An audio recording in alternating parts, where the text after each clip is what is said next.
The investigation into the murder of Kimberly Ann Nees was, from the very beginning, a nightmare. Poplar Police, the FBI, Roosevelt County Sheriff's Office, the Bureau of Indian Affairs, and tribal police were all involved. And in 1979, it seems those investigators managed to corrupt the entire crime scene, destroy key evidence, and render additional evidence useless. Even the Roosevelt County Sheriff admitted scientific evidence was contaminated, evidence mishandled, improper law enforcement procedures occurred. A lot of mistakes made in the investigation. No one in charge at the crime scene. Much of the evidence went unprotected. Footprint evidence improperly handled. Photographs taken inadequate. Early on, there were 12 suspects, and the more than 24 fingerprints collected at the crime scene either didn't or couldn't match a one. And then, as in all small towns, the rumors began. Maybe it was her boyfriend, Greg Norgard. He was the prime suspect from the very beginning. He was dating Kim Nees at the time of her murder. In fact, he says he took her out the night before she was killed to the drive-in movies. He says he got her home about midnight, went back out to the American Legion Club for more drinks.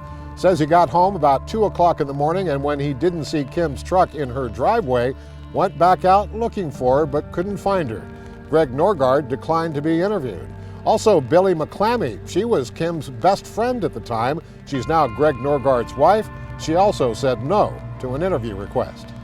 And then there were rumors about 3 girls, one of whom was said to have been jealous and angry after Kim had gone out with the father of her child the night before the murder. Those rumors intensified after the local paper reported this man, Stevie Grayhawk, the father of one of the 3 girls under suspicion, allegedly broke into the police evidence room a day or 2 after the murder. Grayhawk was a policeman at the time in Poplar. Well, how did, since you live here, you must know, how did the thing get started that you broke into the evidence room? That is what I'd like to know. That is the part I want to find out who the hell said it. Because if I find out whoever said it, first I'll go to court with whoever said it. I would love to go to court with that person to make it prove every bit of it. Put him on lie detector. Put him there to take him out. Because I'd like to know it too. Because when I saw it in that paper, I read it, I was shocked.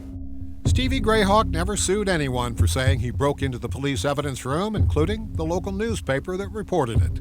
Sissy Atkinson was also investigated as a possible suspect. She has always claimed she was in bed at 11 p.m., hours before Kim was killed. But remember Dunn O'Connor, who said Sissy called him at 5 a.m., 2 hours before police knew anything about the murder? She told me that they found Kim Nees's body down by the train bridge. She's dead.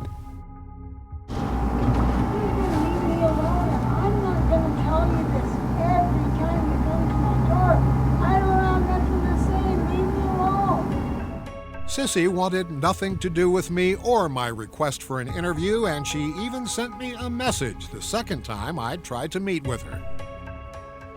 Over the years, 3 people, including her own brother, said Sissy had implicated herself in the death of Kim Nees.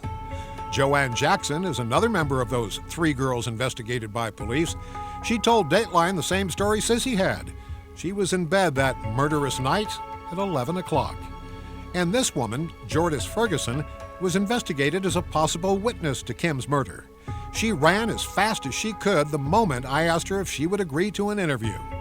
So, in large part, because of law enforcement mistakes, a crime scene seemingly so rich in clues is rendered clueless, and the search for Kim's killer goes stone cold. But almost 4 years later, a shocking development. That story tomorrow only on the Color 8 News at 10.